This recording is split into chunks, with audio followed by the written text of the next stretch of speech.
When I was a little girl, I just always loved fairies. Fairies are the best. And I used to look for fairy rings and look for anything in the nature of the woods that I think maybe, fairies left there, little twigs and things like that. I used to want to catch fireflies in jars. I love the fairy realm and I love the fairy world, so I wanted to bring that into my artwork as well. There's a little part of me that's hoping that my tree will attract fairies into the house. It certainly is attracting birds. They keep trying to come in through the window and land in the branches of the tree. The branches of the tree are filled with glass fairy bottles.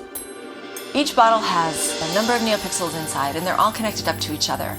My vision was to make the animations of the lights inside the bottles mirror the 4 seasons of the year. I've got an animation for spring, summer, winter, and fall, and each one showcases a little bit of the feeling of that season. The springtime animation is full of color and energy and light, and the lights move back and forth and rainbows shift and change, and it just makes me feel very awake and energized. The summertime animation is really lazy, it's beautiful, it's just a simple shifting rainbow. The autumn animation makes me feel like Halloween. It makes it look like there are little candles flickering inside each of the bottles. And the winter animation might be my favorite. It has raindrops that gently fall and light up each bottle.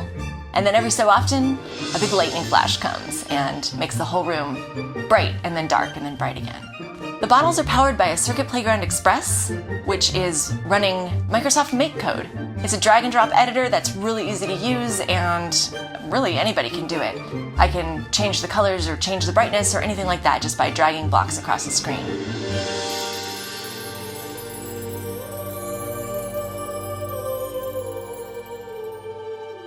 Check out the full tutorial over on the Adafruit Learning System.